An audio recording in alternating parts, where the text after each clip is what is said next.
जय हिंद। आज के वीडियो में हम क्लास 12 एनसीईआरटी हिस्ट्री लेसन 2 राजा किशन और नगर के मुख्य ऑब्जेक्टिव प्रश्न को देखते हैं। पहला प्रश्न है, बौद्ध और जैन ग्रंथों में महाजनपदों की संख्या कितनी थी। इसके हम डिस्कशन को देखते हैं। महाजनपद का उदय 6ठी शताब्दी ईसा पूर्व में हुआ था। कब उदय हुआ था? 6ठी शताब्दी ईसा पूर्व, यानी हम इसको बीसी कह सकते हैं। तो 6ठी बीसी में महाजनपद का उदय हुआ था। जब महाजनपद के बारे में हमको 2 ग्रंथों में कहा गया। पहला ग्रंथ है बौद्ध ग्रंथ, बौद्ध, और दूसरा है जैन। दूसरा क्या है? जैन।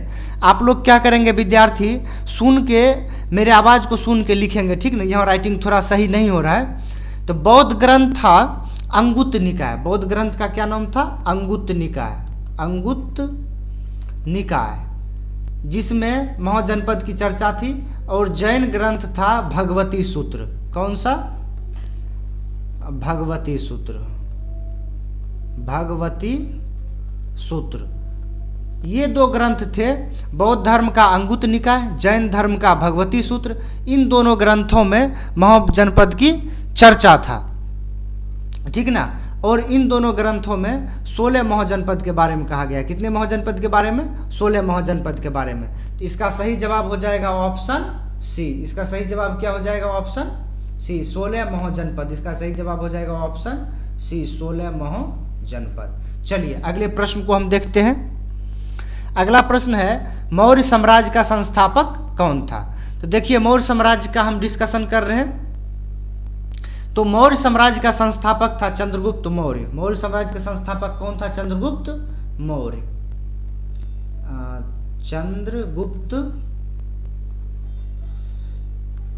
चंद्रगुप्त मौर्य। मौर्य साम्राज्य का संस्थापक था चंद्रगुप्त मौर्य।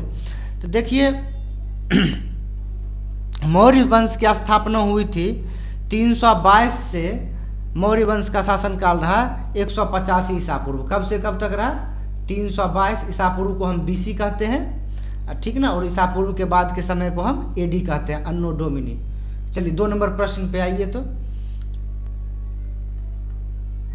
हाँ, 2 नंबर प्रश्न। तो 322 से कितना ईसा पूर्व था? 185 ईसा पूर्व। कितना ईसा पूर्व? 185 ईसा पूर्व, 185 बीसी। ये था मौर्य काल का पीरियड। मौर्य वंश नंद वंश को मारकर गद्दी पर बैठा था। तो मौर्य वंश किसको मार के गद्दी पर बैठा था? मौर्य वंश नंद वंश को मार के गद्दी पर बैठा था। यानी नंद से पहले कौन थे? मौर्य। हम मौर्य वंश के कुछ शासकों को देखते हैं। मौर्य वंश के शासक को हम देखते हैं। तो मौर्य वंश का शासक है चंद्रगुप्त मौर्य, ये संस्थापक है चंद्रगुप्त मौर्य। उसके बाद चंद्रगुप्त मौर्य का उत्तराधिकारी बिंदुसार, और बिंदुसार का उत्तराधिकारी अशोक। बिंदुसार का उत्तराधिकारी अशोक। सभी विद्यार्थी कॉपी पेन पे मेरे साथ लिखते जाएंगे। अशोक। मौर्य वंश का अंतिम शासक था बृहदत्त। कौन सा था? बृहदत्त। बृहदत्त मौर्य वंश का अंतिम शासक था बृहदत्त। और बृहदत्त की हत्या पुष्यमित्र शुंग ने कर मौर्य वंश के बाद आया शुंग वंश सत्ता में। मौर्य वंश के बाद किस वंश ने शासन संभाला? तो शुंग वंश ने, ठीक। तो देखिए, हम एक प्रश्न से संबंधित कितने प्रश्न को किए। तो इसका सही जवाब हो जाएगा ऑप्शन ए, चंद्रगुप्त मौर्य। 2 का आंसर ए। चलिए 3 नंबर प्रश्न पे आते हैं। 3 नंबर प्रश्न है, धम्म महामात्य का क्या कार्य है। तो सबसे पहले हम जानते हैं कि धम्म महामात्य क्या है, ठीक ना। फिर इसके कार्य को हम जानेंगे। तो देखिए, सम्राट अशोक के द्वारा, किसके द्वारा? अशोक के द्वारा एक नियुक्ति किया गया धम्म महामात्य का, ठीक ना। ये जो धम्म महामात्य होते थे, ये होते थे धम्म प्रकार के धर्म का अधिकारी, ठीक ना। और इसका नियुक्ति किया गया किनके द्वारा? सम्राट अशोक के द्वारा। इनका काम था धम्म का प्रचार करना। और आप लोग को पता होगा कि बौद्ध धर्म में धम्म संघ इन सब का चर्चा किया गया है। तो धम्म का प्रचार करना किसका था? महामात्य का, ठीक ना। ये एक प्रकार का अधिकारी होता था, ऑफिसर। इसीलिए 3 का सही जवाब हो जाएगा ऑप्शन ए। 4 नंबर प्रश्न की ओर हम देखते हैं। 4 नंबर प्रश्न है, हरिसेन ने प्रयाग प्रशस्ति अभिलेख में किस शासक की प्रशंसा की है? हरिसेन। तो देखिए प्रयाग प्रशस्ति जो है वो किसके द्वारा लिखा गया है? तो वो लिखा गया है हरिसेन के द्वारा, और इसमें चर्चा है समुद्रगुप्त का। किसका चर्चा है? समुद्रगुप्त का। समुद्रगुप्त का चर्चा है। समुद्रगुप्त गुप्त वंश का एक शासक था। किस वंश का था? गुप्त वंश का। गुप्त वंश की स्थापना श्रीगुप्त के द्वारा किया गया था। किसके द्वारा किया गया था? श्रीगुप्त के द्वारा। किसकी? गुप्त वंश की स्थापना श्रीगुप्त के द्वारा किया गया था। और समुद्रगुप्त को भारत का नेपोलियन भी कहा गया। क्या कहा गया है? भारत का नेपोलियन। नेपोलियन किसको कहा गया है? समुद्रगुप्त को। तो इसका सही आंसर हो जाएगा समुद्रगुप्त, ऑप्शन बी। 4 का ऑप्शन बी। चलिए हम अगले प्रश्न की ओर देखते हैं। 5वां नंबर प्रश्न, बुद्ध का जन्म कहाँ हुआ? चलिए बहुत अच्छा प्रश्न। हम पूरे बुद्ध के सभी चीज़ों को हम यहाँ डिस्कशन के रूप में देखते हैं। यहाँ हम लिखते हैं क्या? बुद्ध, किधर गया बुद्ध जी? ठीक, बुद्ध। तो बुद्ध का जन्म, तो बुद्ध के जन्म संबंधित हम कुछ बातों को जानते हैं। देखिए इनका जन्म हुआ 563 ईसा पूर्व। 563 ईसा पूर्व। कहाँ हुआ? तो लुम्बिनी नेपाल में हुआ। कहाँ हुआ? लुम्बिनी नेपाल में हुआ। तो लुम्बिनी नेपाल में हुआ। चलिए बुद्ध का जन्म हो गया। उसके बाद इनके दूसरे चीज को देखते हैं, मृत्यु। तो मृत्यु को महापरिनिर्वाण कहा गया। ये हुआ 483 ईसा पूर्व में। 483 ईसा पूर्व में मृत्यु कहाँ हुआ? तो कुशीनगर। मृत्यु कहाँ हुआ? कुशीनगर। ठीक ना। अगला प्रश्न को देखते हैं, सॉरी इसी के डिस्कशन को हम देखते हैं। ज्ञान की प्राप्ति, इनको ज्ञान की प्राप्ति हुआ बोध गया में। कहाँ हुआ? बोध गया में ज्ञान की प्राप्ति। विद्यार्थी मेरे आवाज को सुन के लिखेंगे। महात्मा बुद्ध को ज्ञान की प्राप्ति हुआ बोध गया में। किस नदी के किनारे? तो निरंजना नदी के किनारे। निरंजना नदी के किनारे। और किस वृक्ष के किनारे? तो पीपल वृक्ष के नीचे। ठीक ना। ये था महात्मा बुद्ध से संबंधित। इसको हम याद कैसे रखेंगे? देखिए बुद्ध का जन्म कहाँ हुआ? तो एक ही ऑप्शन है लुम्बिनी, जो कि नेपाल यानी अपने देश से बाहर है। बाकी सभी ऑप्शन क्या है? अपने देश का है। तो महात्मा बुद्ध का जन्म भारत में नहीं हुआ था, इसीलिए विदेश का ऑप्शन है लुम्बिनी, दूसरे देश का। इनका सही जवाब हो जाएगा लुम्बिनी। तो 5 का सही आंसर हो जाएगा ऑप्शन ए। 5 का ऑप्शन ए। मृत्यु, तो जब मृत्यु किसी का होता है हिंदू धर्म में, तो उसको कुश से क्या दिया जाता है? अंतिम संस्कार में पानी। तो महात्मा बुद्ध का जब मृत्यु हो गया होगा, अंतिम संस्कार हो गया होगा, कुश से जल दिया जाता होगा। इसीलिए हमको इसकी मृत्यु को याद रखेंगे कुशीनगर से। मृत्यु कुशीनगर। ज्ञान की प्राप्ति बोध गया। ज्ञान की प्राप्ति बोध गया। निरंजना नदी के तट पर और पीपल वृक्ष के नीचे। चलिए 6ठा प्रश्न को हम देखते हैं। 6ठा प्रश्न है कि सुदर्शन झील का जीर्णोद्धार करने वाले शख्स राजा रुद्रदमन का काल क्या था? ठीक ना। तो देखिए सबसे पहले सुदर्शन झील का यहाँ जो किसके बारे में कहा गया इसको हम देखते हैं। शक राजा रुद्रदमन, इसका काल क्या था? तो सुदर्शन झील का निर्माण किसने कराया था? तो सुदर्शन झील का निर्माण कराया था चंद्रगुप्त मौर्य के राजपाल पुष्यगुप्त। किसने निर्माण कराया था? चंद्रगुप्त मौर्य के राजपाल पुष्यगुप्त ने। इसका जीर्णोद्धार 150 ईस्वी में हुआ था। कब हुआ था? 150 ईस्वी में। कब हुआ था? 150 ईस्वी में। 150 ईस्वी यानी दूसरी शताब्दी में। किस शताब्दी में? दूसरी शताब्दी में। तो इसका सही जवाब हो जाएगा ऑप्शन बी, दूसरी शताब्दी। ठीक, अगले प्रश्न को देखते हैं। 7 नंबर प्रश्न, उज्जैनी किस महाजनपद की राजधानी थी? उज्जैनी किस महाजनपद की राजधानी थी? तो देखिए आप लोग इसमें हम एक सेपरेट वीडियो बनाएंगे। 16 महाजनपद के हम राजधानियों को बता देंगे। काशी, कौशल, अंग, मगध, बिरजी, मल्ल, चेदी, बस, सुक्रू, पंचाल, मत, सुरसेन, अस्मक, अवंती, गंधार, कम्बोज। इस 16 महाजनपद के हम राजधानी का वर्णन करेंगे एक सेपरेट वीडियो में। अभी फिलहाल हम देख लेते हैं उज्जैनी। तो देखिए ऊ से उज्जैनी, ऊ से उज्जैनी, और अ से अवंती, अ से अवंती, उ अ, यानी उज्जैनी की राजधानी कहाँ थी, किस जनपद की राजधानी थी, तो अवंती की राजधानी थी। अवंती की राजधानी कहाँ, उज्जैनी। तो इसका सही जवाब क्या हो जाएगा, ऑप्शन सी। देखिए, मत्स्य का राजधानी था विराटनगर, वत्स का राजधानी था कौशाम्बी और चेदी का राजधानी था सुक्तिमती। 8 नंबर प्रश्न को देखिए, अशोक किस वंश का शासक था, तो आपको पता होगा कि अशोक के, चलिए हम 8 नंबर प्रश्न अशोक को थोड़ा खोल के देख लेते हैं। मौर्य वंश नंद वंश को पराजित कर गद्दी पे आया था। तो नंद वंश के शासक कौन थे, संस्थापक महापद्म नंद। नंद वंश के संस्थापक कौन थे, महापद्म नंद। ठीक, इसके प्रमुख राजा हुए घनानंद। गुप्त वंश के संस्थापक श्रीगुप्त या गुप्त प्रथम। ठीक ना। अगला प्रश्न, चोल वंश, सॉरी इसी का डिस्कशन, चोल वंश। चोल वंश आपको पता होगा कि दक्षिण भारत में विजय, इसके संस्थापक थे विजयालय चोल और इसका प्रतापी राजा हुआ राजा चोल प्रथम। प्रश्न था अशोक किस वंश का शासक था, आपको डिस्कशन से आंसर पता चल गया होगा, ये अशोक मौर्य वंश का शासक था। देखिए, जब तक हम डिस्कशन कराते हैं, आप अपने मन में आंसर को देख लीजिए कि इसका सही आंसर क्या होगा। अगले प्रश्न की ओर चलते हैं। 9वां नंबर प्रश्न, मौर्य साम्राज्य का प्रथम शासक कौन था। तो देखिए, जो मौर्य साम्राज्य का संस्थापक था वही होगा प्रथम शासक। ठीक ना। तो मौर्य साम्राज्य का प्रथम शासक कौन होगा, जो उसका संस्थापक था, चंद्रगुप्त मौर्य। 9 का सही जवाब क्या हो जाएगा, बी नंबर ऑप्शन। इसके अच्छा, ये जो महेंद्र है ना, ऑप्शन डी महेंद्र, ये अशोक का पुत्र था। यही श्रीलंका गया था बौद्ध धर्म के प्रचार के लिए। महेंद्र और संघमित्रा। 10 नंबर प्रश्न, प्राचीन भारत में धम्म की शुरुआत किस शासक ने की थी।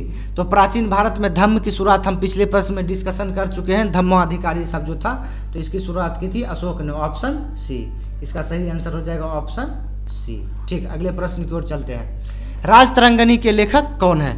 देखिए, तो राजतरंगिणी के लेखक कौन है, इसको जानने से पहले इसके डिस्कशन को देखते हैं। राजतरंगिणी में जम्मू कश्मीर के राजाओं का इतिहास है। ठीक ना। और इस समय यहाँ कश्मीर में 3 वंश का शासन था, कारकेट, उत्पल और लोहार वंश। ठीक ना।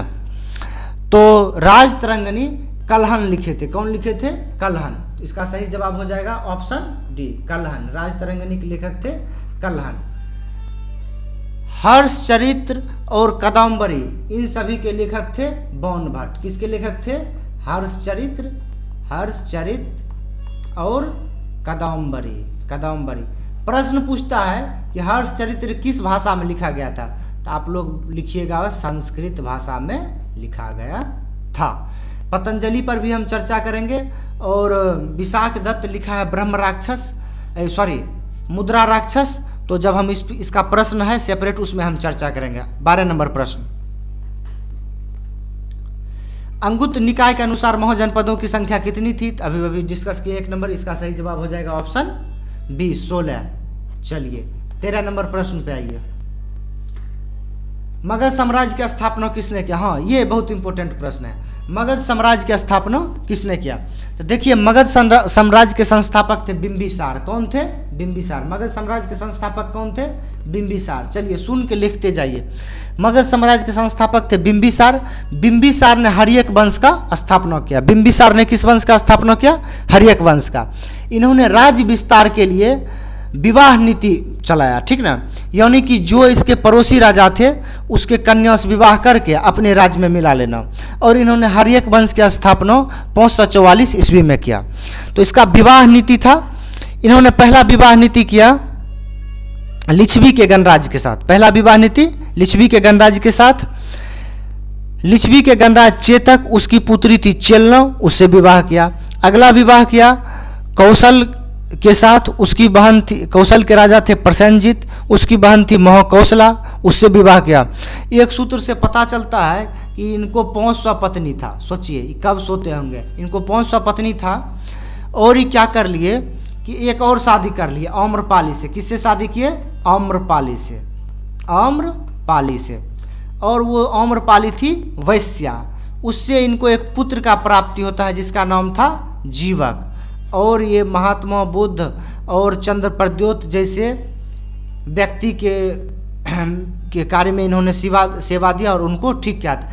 बीपीएससी प्रश्न पूछा था कि जीवक कौन था, तो इसका सही जवाब होता राजवैद्य। देखिए बाबू, डिस्कशन पे आप लोग को विशेष ध्यान देते हैं। 14 नंबर प्रश्न।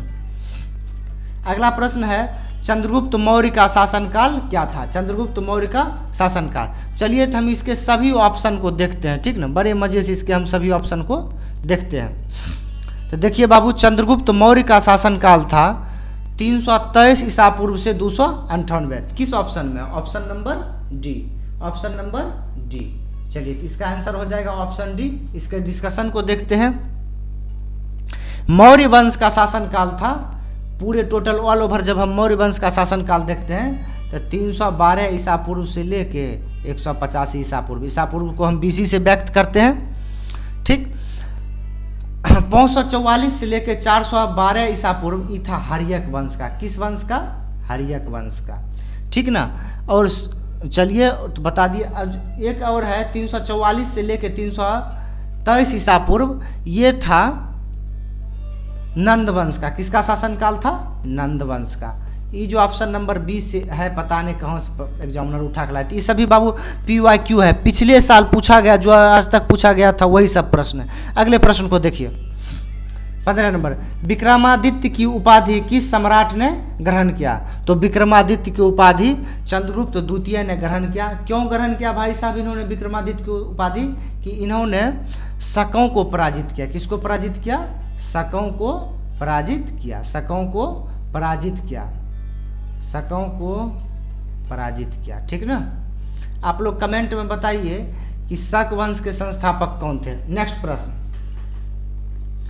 मौर्य काल का प्रसिद्ध यूनानी यात्री कौन था? देखिए मौर्य काल में इसके कहानी को थोड़ा हम सुनते हैं। चंद्रगुप्त मौर्य का युद्ध हुआ था किससे? सेल्यूकस निकेटर से। तो सेल्यूकस निकेटर किसका सेनापति था? सिकंदर का सेनापति था। सिकंदर यूनान का था, तो इस अनुसार से सेल्यूकस निकेटर भी कहाँ का था? यूनान का था। और जब सेल्यूकस निकेटर चंद्रगुप्त के हाथों पराजित हो जाता है तो उसने अपनी बेटी का शादी कर देता है किससे? चंद्रगुप्त मौर्य से। लेकिन उसको ये डर सता रहा था कि कहीं चंद्रगुप्त मौर्य हमारे बेटिया को मार नहीं दे, ठीक ना। तो वो अपने साथ में भेज दिया किसको? मेगास्थनीज को, ठीक ना, राजदूत के रूप में, कि देखना कहीं हमारे बेटी को मार अर्थ नहीं देता है। तो मौर्य काल का प्रसिद्ध यूनानी यात्री कौन था? तो मौर्य काल का प्रसिद्ध यूनानी यात्री था मेगास्थनीज। ऑप्शन बी सही जवाब। अगले, अच्छा इसके हम डिस्कशन को देखते हैं। इसका डिस्कशन है कि रॉबर्ट सीवेल, ऑप्शन ए है इसका रॉबर्ट सीवेल। तो रॉबर्ट सीवेल एक इतिहासकार था। क्या था? इतिहासकार था, इंग्लैंड का था। इसने एक पुस्तक लिखी, अच्छा, और ये मद्रास में कलेक्टर और मजिस्ट्रेट भी था। इसने एक पुस्तक लिखा विजयनगर साम्राज्य के बारे में। किसके बारे में पुस्तक लिखा रॉबर्ट सीवेल ने? विजयनगर साम्राज्य के बारे में। पुस्तक का नाम था ए फॉरगटन एम्पायर। लिख देते हैं इसको, फॉरगटन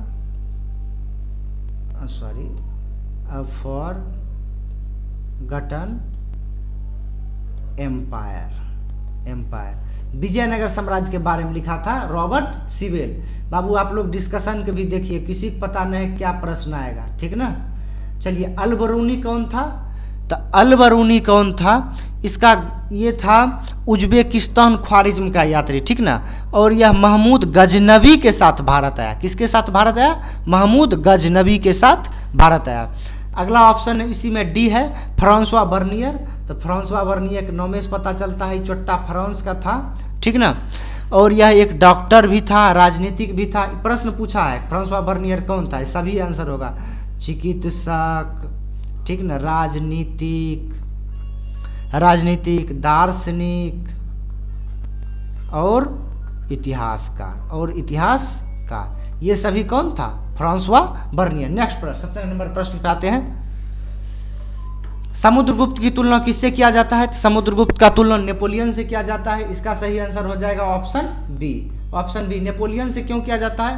नेपोलियन फ्रांस का सैनिक था, वो बहुत युद्ध जीत जाता था, बहुत कूटनीतिक भी था। चलिए 18 नंबर प्रश्न पे आते हैं। भारतीय इतिहास का कौन सा काल स्वर्ण युग के नाम से जाना जाता है? तो भारतीय इतिहास का गुप्त काल स्वर्ण युग के नाम से जाना जाता है। इसका सही जवाब हो जाएगा ऑप्शन बी। क्यों जाना जाता है स्वर्ण युग के नाम से? कि इस समय का जो स्थापत्य कला था, मूर्ति कला था, मंदिर निर्माण शैली था, ये सभी काफ़ी उत्कृष्ट थे। इसी के राज्य में यानी इन्हीं के समकालीन थे कौन? कालिदास। उन्होंने मेघदूत, कुमार संभवम जैसे ग्रंथों की रचना किया है। यहाँ सभी चीज़ काफ़ी उन्नत था, इसीलिए इसको क्या कहा गया? स्वर्ण काल। अगले प्रश्न पे आइए। मुद्रा राक्षस के लेखक कौन था? मुद्रा राक्षस के लेखक कौन है? मुद्रा राक्षस के लेखक हैं विशाख दत्त। कौन है? विशाख दत्त। मुद्रा राक्षस के लेखक हैं विशाख दत्त। इसका सही आंसर हो जाएगा ऑप्शन डी। देखिए जो मुद्रा राक्षस आप लोग देख रहे हैं ना, ये मुद्रा राक्षस लिखे थे विशाख दत्त कब? जब क्या चंद्रगुप्त सिंहासन पे बैठा था। जब चंद्रगुप्त सिंहासन पे बैठा था तो मुद्रा राक्षस में वर्णन है उसके राजनयिक नीतियों का। इसमें मुद्रा राक्षस में जो राक्षस शब्द है ये था राक्षसे, समझिए एक नंद वंश का सेनापति था, उसका नाम था राक्षस। यही राक्षस मदद, इसी राक्षस के पटिया लिए कौन? चाणक्य। और उससे बुद्धि लेके धीरे धीरे धीरे दिए घनानंद के पत्ते साफ कर, ठीक ना। तो मुद्रा राक्षस के लेखक हैं विशाख दत्त। अगले प्रश्न पे आइए। और एक सेकेंड, हाँ, मुद्रा राक्षस में चंद्रगुप्त को वृषल कहा गया है। क्या कहा गया है? वृषल कहा गया है, ठीक ना। अगले प्रश्न को देखिए। पाटलिपुत्र के संस्थापक कौन है? तो देखिए पाटलिपुत्र के संस्थापक हैं अजातशत्रु। कौन है पाटलिपुत्र के संस्थापक? अजातशत्रु। इन्होंने पाटलिपुत्र की संस्थापना की थी 490 ईसा पूर्व में। कब? 490 बीसी में पाटलिपुत्र का संस्थापना अजातशत्रु किया था 90 बीसी में। उदायन था इसी का पुत्र, उसने क्या किया था? सॉरी, पुत्र था कि नहीं पता नहीं, ध्यान नहीं, थोड़ा कंफ्यूज है। उदायन ने राजधानी बनाया था किसको? पाटलिपुत्र को। कहाँ का राजधानी बनाया था? मगध का। तो इसको राजधानी कौन बनाया? राजधानी, ठीक ना, इसको राजधानी बनाया उदायन। आप लोग सुने होंगे गाना सजन राजधानी पकड़ के आ जाइए, तो राजधानी ट्रेन है, ये राजधानी जगह का नाम है। तो राजधानी बनाया किसने? उदायन ने। किसका राजधानी बनाया जी? ठीक ना, तो मगध का बनाया। किसने का बनाया? मगध का। इन्हें कि बिहार की राजधानी पाटलिपुत्र, मगध की राजधानी पाटलिपुत्र। और राजधानी बनाने वाला कौन? उदायन। नेक्स्ट प्रश्न 21 नंबर। कलिंग की लड़ाई कब लड़ी गई? तो देखिए कलिंग की लड़ाई लड़ी गई 261 ईसा पूर्व में। कब लड़ी गई? 261 ईसा पूर्व में। तो कलिंग है कौन? इसका सही जवाब हो जाएगा ऑप्शन ए। इसका सही जवाब हो जाएगा ऑप्शन ए। सही जवाब क्या हो जाएगा? Option A. 21 का सही जवाब ऑप्शन ए। ओडिशा और वर्तमान ओडिशा और आंध्र प्रदेश का क्षेत्र कलिंग कहलाता था। और इस लड़ाई का वर्णन अशोक अपने 13वें शिलालेख में लिखा है। किस में लिखा है? 13वें शिलालेख में वर्णन किया है इस युद्ध का। 13वें शिलालेख में युद्ध का वर्णन किया है और ये शिलालेख भी वहीं है ओडिशा और आंध्र प्रदेश के क्षेत्र में। चलिए अगला प्रश्न देखिए। पाटलिपुत्र की नगर की स्थापना किस नदी के संगम पर हुई थी? देखिए पाटलिपुत्र नदी की स्थापना, इसके प्रश्न को देखते हैं। गंगा, यमुना, सरस्वती थी। यमुना तो पटना में है नहीं। अगला है सोन, फल्गु और गंगा। फल्गु नदी क्या कहते हैं? गया जी में ही समाप्त हो जाता है। अगला है पुनपुन, गंडक और फल्गु। तो गंडक नदी के किनारे पटना में है। गंडक नदी के किनारे सोनपुर है जो कि सारण जिला में है। इसका सही जवाब हो जाएगा ऑप्शन डी, गंगा, सोन और पुनपुन। गंगा, सोन और पुनपुन। तो देखिए पटना में भी एक त्रिवेणी संगम है। सॉरी, इसका आंसर हो जाएगा डी। पटना में भी एक त्रिवेणी संगम है गंगा, सोन और पुनपुन का। अगले प्रश्न को देखते हैं। प्रयाग प्रशस्ति की रचना किसने की? तो प्रयाग प्रशस्ति की रचना किसने किया? प्रयाग प्रशस्ति, देखिए प्रयाग प्रशस्ति की रचना की है हरिसेन ने। किसने रचना की है? हरिसेन ने। और इस प्रयाग प्रशस्ति अभी वर्तमान यूपी के में एक लौह स्तंभ के रूप में खड़ा है। इसमें उसने क्या किया हरिसेन ने कि समुद्रगुप्त के सैन्य अभियान का उल्लेख किया। प्रयाग प्रशस्ति में किसका वर्णन है? इसका आंसर हो जाएगा ऑप्शन सी। प्रयाग प्रशस्ति में किसका वर्णन है? समुद्रगुप्त का। किसका? समुद्रगुप्त का। और किस चीज का वर्णन है? सैन्य अभियान का। किसका वर्णन है? सैन्य अभियान का वर्णन है। नेक्स्ट प्रश्न को देखते हैं। अर्थशास्त्र के लेखक कौन है? तो अर्थशास्त्र के लेखक हैं कौटिल्य। इनका नाम है चाणक्य, विष्णुगुप्त, कौटिल्य, इन्हीं का नाम है। तो अर्थशास्त्र के लेखक कौन है? कौटिल्य। चलिए इसके हम चारों ऑप्शन को देख लेते हैं। वाल्मीकि किसके रचयिता हैं? रामायण के। वाल्मीकि किसके रचयिता हैं? रामायण के। मनु किसके रचयिता है? मनुस्मृति। मनु किसके रचयिता है? मनुस्मृति के, ठीक ना। और वेद व्यास महाभारत। नेक्स्ट प्रश्न को देखते हैं। 25 नंबर, इंडिका किसका यात्रा वृत्तांत है? तो देखिए इंडिका के लेखक कौन है? सबसे पहले इसको जानते हैं। इंडिका के लेखक है मेगास्थनीज। इंडिका के लेखक कौन है? मेगास्थनीज। इंडिका के लेखक है मेगास्थनीज। और मेगास्थनीज, ठीक ना, किसका यात्रा वृत्तांत है? तो मेगास्थनीज का यात्रा वृत्तांत है किसमें? इंडिका में। जहाँ जहाँ ये घुमा ना सबका लिखा कि हम क्या देखे, क्या खाए, कहाँ घूमे। अगले प्रश्न को देखते हैं। प्रसिद्ध ग्रंथ इंडिका रखना किसने की थी? सॉरी, प्रश्न रिपीट हो गया। अगले प्रश्न को देखिए। 27 नंबर, किस भारतीय शासक को भारत का नेपोलियन कहा गया? इसका सही जवाब हो जाएगा समुद्रगुप्त। हमने अभी अभी चर्चा किया। देखिए नेपोलियन मतलब क्या होता है? जो कभी युद्ध नहीं हारा। समुद्रगुप्त भी क्या था? ये भी युद्ध नहीं हारता था, ठीक ना। समुद्र मतलब क्या हुआ? अथाह। तो नेपोलियन की संज्ञा दिया गया है किसको? समुद्रगुप्त का। अगले प्रश्न 28 नंबर प्रश्न पे आइए। कनिष्क की राजरोहण कब हुआ? तो कनिष्क का राजरोहण हुआ मेरे भाई, कनिष्क का राजरोहण कब हुआ? तो देखिए कनिष्क का राजरोहण हुआ 78 ईसा पूर्व में। किस ईसा पूर्व में कनिष्क का राजरोहण हुआ? 78 ईसा पूर्व में। कनिष्क किस वंश से था? कुषाण वंश से। किस वंश से? कुषाण वंश से। और इसका शासन कहाँ था? कश्मीर में। कहाँ था? कश्मीर में। और आप लोग बताइए चौथा बौद्ध संगति कहाँ हुआ? तो चौथा बौद्ध संगति भी कश्मीर में हुआ था। और उस समय के किसका शासनकाल था? बताइए आप लोग। कनिष्क का था। किसका था? कनिष्क का। इसी ने सर्वाधिक सोने के सिक्के चला था कुषाण के काल में। कब चला था सर्वाधिक सोने के सिक्के? कुषाण के काल में। सोने के सिक्के, सोने के सिक्के, नाम लिखा है सोने के सिक्के, लेकिन आप उसको इसका आभूषण बना के पहन के सो नहीं सकते हैं। अगला प्रश्न पे आइए। 29 नंबर, वज्जी को सामाजिक ग्रंथों में क्या गया? देखिए वज्जी को सामाजिक ग्रंथों में गणतंत्र कहा गया। सबसे पहला लिच्छवी गणतंत्र बोलते हैं ना, तो यही है वज्जी। क्या है? वज्जी। इसका सही जवाब क्या हो जाएगा? 29 का बी। चलिए अगले प्रश्न को देखिए। अशोक द्वारा प्राचीन बौद्ध धर्म कहाँ प्रचालित नहीं हुआ? देखिए अशोक भाई साहब जो थे ना, जापान में भी अपना धर्म भेजे, श्रीलंका भी भेजे, सीरिया भी भेजे, अफगानिस्तान भी भेजे, पाकिस्तान तो अपने बाल बच्चा था, ठीक ना। ब्रिटेन नहीं भेजे। कहाँ नहीं भेजे? ब्रिटेन नहीं भेजे। काश उस समय भेज दिए होते तो ब्रिटेन नहीं भारत को गुलाम करता, ठीक ना। इसका सही जवाब क्या हो जाएगा? Option B. 30 का ऑप्शन बी। चलिए पाटलिपुत्र नगर की स्थापना कब की गई? तो देखिए पाटलिपुत्र नगर की स्थापना की गई थी। किसके द्वारा स्थापना किया गया? तभी अभी बताए पाटलिपुत्र नगर की स्थापना किसके द्वारा किया गया? बिंबिसार के द्वारा। इसका सही जवाब हो जाएगा ऑप्शन बी। और इसको राजधानी किसने बनाया? उदयन। राजधानी किसने बनाया? उदयन। इसका सही जवाब 31 का बी। अगला प्रश्न, पंचमार्क सिक्के बने होते हैं। तो देखिए पंचमार्क सिक्के किसके किसके बने होते हैं? तो पंचमार्क सिक्के बने होते हैं चांदी और तांबे के। किसके बने होते हैं? चांदी और तांबे के पंचमार्क सिक्के। तो इसका सही जवाब क्या हो जाएगा? Option D. क्या हो जाएगा? Option D. सोने के सिक्के को निष्क कहा जाता था। क्या कहा जाता था? निष्क। सोने के सिक्के को निष्क। अगला प्रश्न 33 नंबर,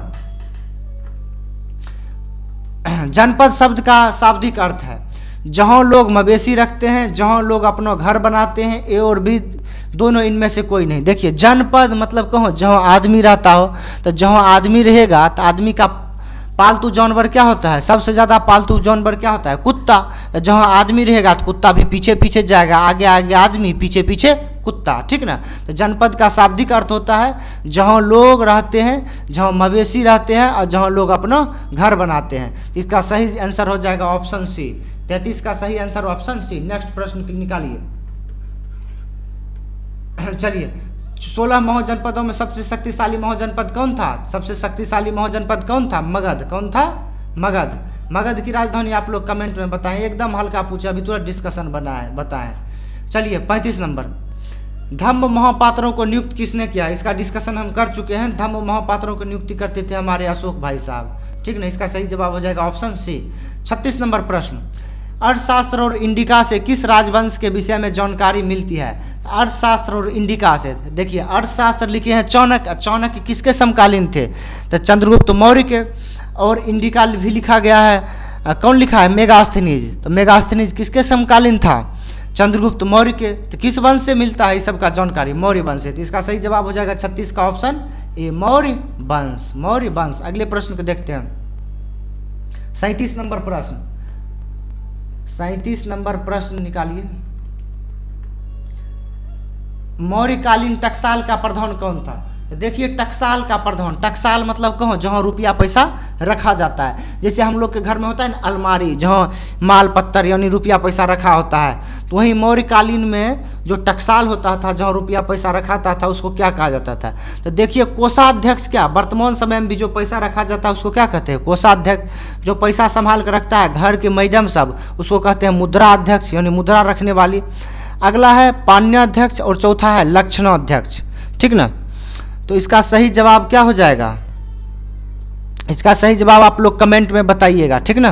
नेक्स्ट प्रश्न को देखते हैं। पतंजलि के महाभाष्य से हमें जानकारी मिलती है। पतंजलि के महाभाष्य से हमको किसकी जानकारी मिलती है? तो पतंजलि का महाभाष्य किससे संबंधित था? तो पतंजलि का महाभाष्य प्राक मौर्य काल के बारे में जानकारी मिलता है। किसके बारे में? प्राक मौर्य काल के बारे में। देखिए इसमें कुछ कन्फ्यूजन है, कहीं दिया है उत्तर मौर्य काल के बारे में, कहीं प्राक मौर्य काल के बारे में। इसका आंसर हम कमेंट में पिन करेंगे, ठीक ना। फिलहाल आप लोग इसका आंसर देखिए सी, 38 का आंसर सी, ठीक। नेक्स्ट प्रश्न को देखिए, सॉरी सी होगा, हम गलती से बी लिख दिए। इसका सही जवाब हो जाएगा ऑप्शन सी, ठीक। अर्थशास्त्र की रचना कब की गई? हाँ, कब किया गया अर्थशास्त्र का रचना?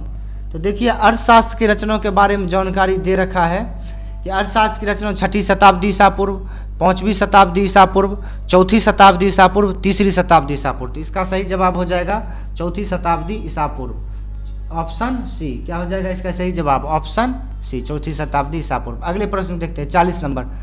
किस शिलालेख में अशोक के कलिंग विजय का उल्लेख है? तो इसे बता दिए हैं बाबू ये पहले ही। हाँ चलिए सब ऑप्शन को बता देते हैं। प्रथम शिलालेख में जो है ना, अशोक भाई साहब क्या किए? पशु बलि की निंदा की। किसकी निंदा किए? पशु बलि की। पहले शिलालेख में पशु बलि की निंदा, पशु बलि की निंदा। सप्तम शिलालेख में क्या गया? ये सबसे बड़ा शिलालेख था। सप्तम शिलालेख कौन सा शिलालेख था? सबसे बड़ा शिलालेख था, ठीक ना। और जो 10वां शिलालेख है इसमें धम्म की चर्चा है। किसकी चर्चा है? धम्म की चर्चा। और 13वें शिलालेख में है कलिंग विजय। इसका सही जवाब हो जाएगा ऑप्शन डी। तो जो जो प्रश्न हम कमेंट में बताने के लिए बोले हैं, उम्मीद करते हैं आप लोग बताएंगे। चलिए आज के लिए इतना ही, धन्यवाद। वंदे मातरम।